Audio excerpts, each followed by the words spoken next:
Time-savvy nutrition, meal planning for bustling business builders. Level 1 Meal Prep 101. Well, what we're going to cover in this lesson is how to make healthier food choices, the benefits of prepping for bustling business builders, tips on efficient grocery shopping, storage solutions for freshness. We want to keep all that food fresh as long as possible. How to make meal prep a weekly habit. Greetings, I'm Deb'z, HC. I ran multiple businesses for decades because the town I live in can't support only one business model. Due to the activity required to run several businesses, I've developed a few time-saving tricks to still get homemade fresh food on the table 3 times a day. It all starts with smart shopping and preparing for the week all on a day off. Think positively and build your path to successful meal planning. It's really not as hard as you think, but it is difficult in the beginning. So, how do you make healthier food choices? Well, there's a couple different food groups, and you want to make sure you choose some food for each one of them. So, you have your complex carbs, such as whole grains, starchy vegetables, fruits, and legumes. You want to choose some of those because they are broken down by the body slowly, providing a steady stream of energy and preventing energy crashes.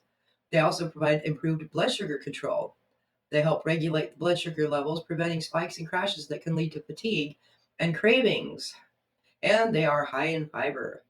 They keep you feeling full and satisfied longer and reduce the risk of overeating and improve your digestion because fiber rich complex carbs promote healthy digestion and support a healthy gut microbiome.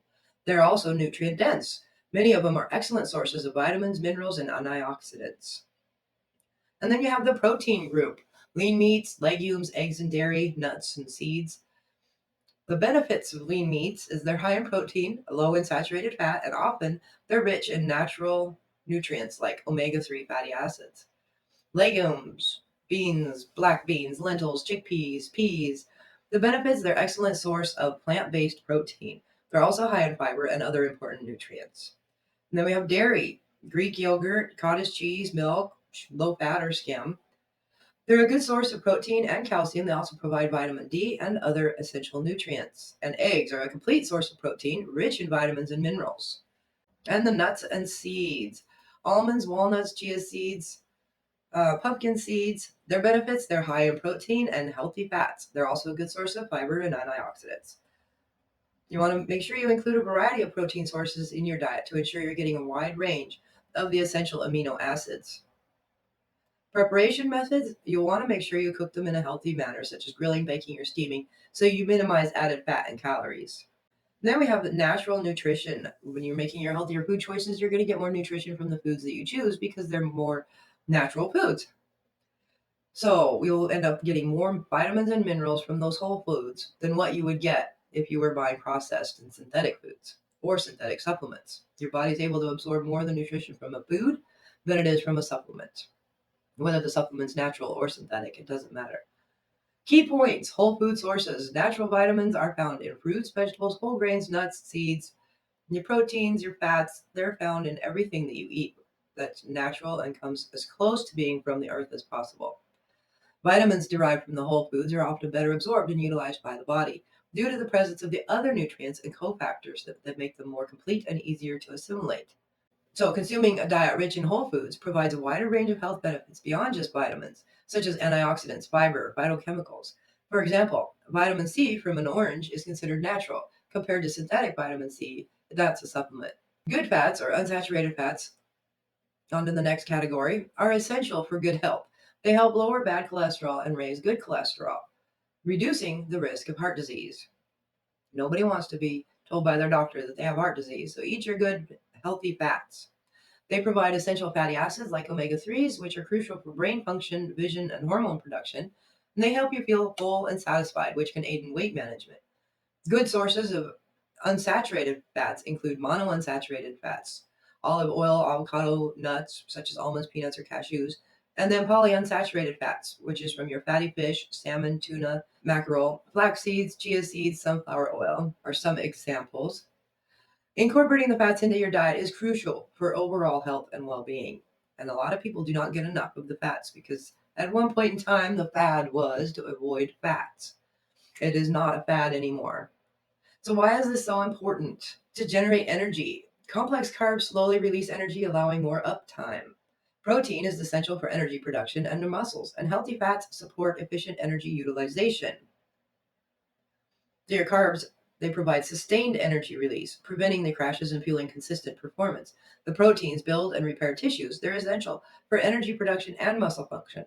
And healthy fats are a concentrated source of energy, supporting efficient fuel utilization. And to boost immunity, vitamins and minerals are crucial for immune function, aiding in the production of antibodies and white blood cells. Protein supports the production of antibodies and other immune cells. Healthy fats, they support immune cell function and reduce inflammation. Inflammation, while a necessary part of the body's defense system, can actually weaken immunity when it becomes chronic or excessive. When the immune system becomes overburdened with chronic inflammation, it triggers the immune system, leading it to a state of heightened alert. This can exhaust the immune cells, making it harder for them to effectively respond to new threats like infections. Prolonged inflammation can damage healthy tissues, including those involved in immune function. For example, chronic inflammation can damage the lining of the gut, disrupting the balance of beneficial gut bacteria, which play a crucial role in not only immune function, but also digestion and getting those nutrients into your body. Chronic inflammation can interfere with the normal functioning of immune cells, such as white blood cells, making them less effective at fighting off infections. And in some cases, chronic inflammation can contribute to the development of autoimmune diseases, where the immune system mistakenly attacks the body's own tissues.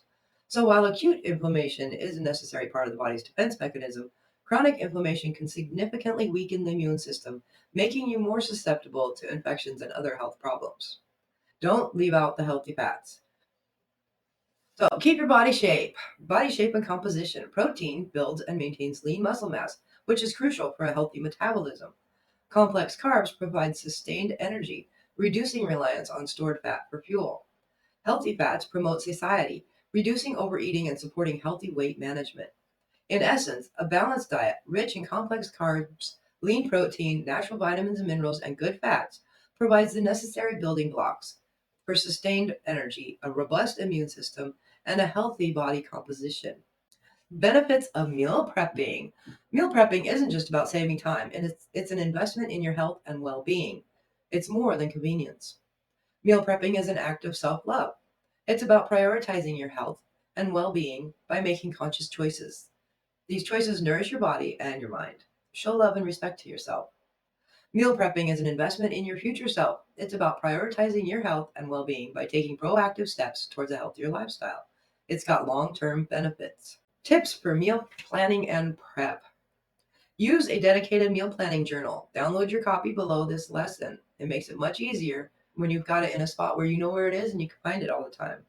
Slice and dice your veggies on prep day. Store them in the fridge in separate containers to quickly use at mealtime. I love this. This is my favorite trick to save time of all of the tricks. The more sliced and diced salad veggies you prep on prep day, the more you have throughout the week to add to anything you want to cook. But you'll have fresh veggies at your disposal as you wish, anytime, no matter what you want to make. Pre-cook and freeze anything that requires longer cook time. Beans and some grains like rice can take longer or be more of a chore to cook for a meal. So while you're chopping up your veggies on prep day, you could have something simmering on the stove pre-cooking so you can have it available for the week. Consider, some foods can be used more than once in different ways. Beans and rice one day can become a soup or a stew another with a few additions. Add some of those veggies you have pre-chopped in your fridge and you have a full meal under 10 minutes. Create a grocery list and stick with it while you're shopping. Don't get compulsive when you get to the store. And as much as possible, avoid even walking through the center aisles. Only get what you need in the center aisles and then go back out to the edge. All the healthy food is on the edge of the store. Keep bags of frozen veggies in the freezer. Anytime you might need to add a little extra to a meal, you can grab a bag of something out of the freezer and just add it to it. Whether it's a mixed vegetable like a California blend, or it's just a single vegetable like frozen peas or green beans. You can quickly add them to your meal. And frozen and canned veggies are still good for you. They still contain the minerals. They just aren't quite as good as the fresh. Okay, and designing a week of meals.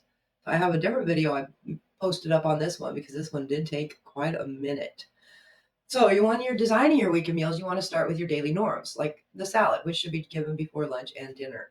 Then add all the toppings for the salads to your shopping list and get them put up in your fridge. Then you want to think about some drained beans, cottage cheese to top off your salad, and some olive oil.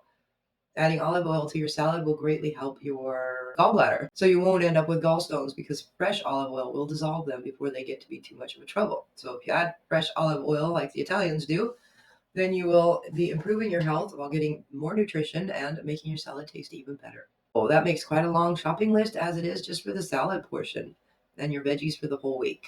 All of those veggies you've chopped up for your salad will make great additions to your breakfast eggs. I like to scramble them up with some of those veggies and then either throw them in a wrap and add some salsa and sour cream, or just scramble them up and have a scrambled eggs to go with my toast for the morning. For other days' breakfasts, most items might be in the pantry. You might only have to buy fresh fruits and berries. I would strive for a different kind every day. You want to eat at least 30 fresh fruits in a month, 25 to 30, so that you get a lot of variety of vitamins and minerals from the different varieties of fruits that you're including. Same with vegetables. You want to get as much as you can in a month, as many different varieties, and don't get stuck on the same thing all the time. And don't forget to plan for a drink. Orange, apple, cranberry, etc. They all add mineral nutrition to your diet. And leave the condiments on the table because each condiment adds another variety of nutrition to your whole palate. Pancakes, they don't have to be wheat. You could use buckwheat pancakes. And bread doesn't have to be wheat. You can use any of a variety of the different breads that you can find at the store that are non-wheat varieties. So for lunch, if salad's not enough, this is when you would add your starch or complex carb to keep your energy up until supper. A sandwich, pasta, rice dish, and or some cooked veggies. You would preferably add some cooked veggies. Lunch should be the largest meal of the day since you have plenty of time to burn the energy from it before evening. Supper is optional. Supplemental supper. If you're hungry, eat. If you're not, don't eat. The salad could be smaller, like a side salad, just to get the digestion started and prepare the colon for food. Supper's best if it's easy to digest and quick to assimilate. This is where soups and stews play a role because the cooking process pre-digests them and makes them easier for the body to assimilate. Plan some suppers to use your leftovers from a different meal. Take the white bean soup. If you have leftovers, add the wontons to it and make a white bean wonton soup, or add some tortellinis to change it up. And remember, using high quality ingredients and making meals with love helps most foods to be healthy as long as it's not abused. Of course, no matter the quality, it won't stop you from being sensitive or allergic. So use common sense when making your meal plans, which I would expect you to do. Make your shopping list as you go or after you're finished. I prefer to do it as I go. Whichever works for you. Don't add any items you already have on hand, but make sure you have enough for the whole week. So if you can see that, let's see what kind of options we have for our meals. Monday, we have a veggie omelet, a salad, chicken teriyaki with broccoli rice, and I do have the recipes in my little recipe book below this video, and white bean soup with Parmesan. Tuesday, oatmeal with fresh berries, salad, presto tortellini pasta salad. Sorry, my screen is really small. And creamy pasta with veggies. Add your veggies from your chopped, diced veggie collection or cut new ones if you have the time. And all of these meals are made in 10 to 15 minutes. Wednesday, cold cereal, milk, and fresh fruit. So for the cold cereal, this is where you can add in a few more ingredients that you wouldn't otherwise get in the week. If you are low on fresh fiber, you could choose an all bran cereal, or you could choose a corn cereal if you don't get very much corn. And of course, here again, the choices you make when you're at the grocery store make all the difference in the world. You can choose a healthy variety, or you can choose a variety of cereals that are fresh from the chemical plant. Your choice, so choose the good ones. Salad, turkey melt with Swiss cheese, salad, and easy wonton soup, where you can once again either use leftovers from your white bean soup or start from scratch. And if you use the wontons that are from the frozen section, then it'll be that much quicker to make. If you want, you could make your own wontons ahead of time on prep day. Thursday, pancakes, fruit compote on top, where you take some of your frozen or fresh fruits and simmer them down into a compote. Lunch, we have salad and a deli sandwich. This is where a Reuben might come in really handy. If you don't want to pick a deli sandwich, you can pick something else. Of course, if you don't, you're going to be making your own meal plans. You don't have to go by this meal plan. Salad and chili and cornbread for dinner or supper. Now, cornbread is one of those additions to a meal that can be used as often as possible because there's a calcium in cornbread that's hard to get from almost any other source. So having cornbread once a day would not be too much. Having it 2 or 3 times a week would be great, though. And then Friday, we have a cream of rye with fresh berries, salad, and chicken quesadilla. Once again, using your leftover chopped vegetables or some of the chopped vegetables. And then salad and vegetable beef and barley soup and crackers. And for the vegetable beef and barley soup, you could start it at lunch so that it's ready for dinner or supper, or you could buy a canned variety that's low sodium. Not preferably if you have to buy it prepped, make sure it's low sodium and low chemical. Saturday, we have scrambled eggs, veggie wrap. This is where you scramble up your eggs, add some of the vegetables from the fridge, wrap them up in a tortilla, whether it's flour or corn, your choice, or even a pita pocket bread. It doesn't matter. Whatever you have, whatever you like to use. Add some sour cream and salsa, and it makes a great on the go quick meal. For lunch, we have salad and sesame garlic noodles. And for dinner, there's salad and steak and baked potato, baked asparagus, and dinner rolls. This is the big meal of the week because it's Saturday and I like to make a nice big dinner on Saturday evenings, big supper. The baked asparagus, I would drizzle with oil, add a little bit of seasonings, and throw it in the oven when the baked potatoes only have a couple of minutes left, possibly even when I throw in the steak. It depends on how I plan on cooking the steak. I usually either broil it or put it out on a grill. Right now it's snowing outside, so the grill's questionable. Sunday, leftover fruit. You can put it in a smoothie or make a smoothie bowl with it, and then have some toast and jam. And with your jam and your toast, once again, you have the opportunity to add in more options and choices. If you don't like something as a fresh fruit, but you like it as a jam, you'll still be able to get the fruit minerals from it in the jam form. So, if possible, pick a jam that you don't normally eat as a fruit, and then you'll get that much more mineral in your diet. Lunch, we have salad and Italian chicken wraps. Supper, we have the opportunity for salad and leftovers. Anything you have left over from the week, throw it together and eat it on Sunday. And then there's the shopping list. It's quite a long one because I assumed there would be nothing in the fridge or pantry that would go with this menu plan. All right, effective grocery shopping. Use your shopping list. Don't get sidetracked. Timing. Don't go shopping hungry or tired. Choosing the right store will enable your health choices. You can either choose Walmart to go shopping and get a few decent things that they have in the store, but more of those things are just processed and normal quality, or you can choose something like Huckleberries, which is an organic natural food store. It's your choice, it's your health, and either way, you're still going to get healthier if you eat better food. Edge. The best choices are on the outsides of the store layout. So if you walk around the outside, that's where they keep the milk and the meats and the cheeses and the yogurts and the fresh fruits and vegetables. They're all on the edge of the store. So healthy foods are healthy, meaning if the food growing out of the ground is not a healthy food, it's not a healthy food, whether it's a carrot or spinach or broccoli. If it's grown bad, it is non-healthy for you. Organic isn't particularly healthy, but it is safe because it avoids all the herbicides that they would normally put on conventional food.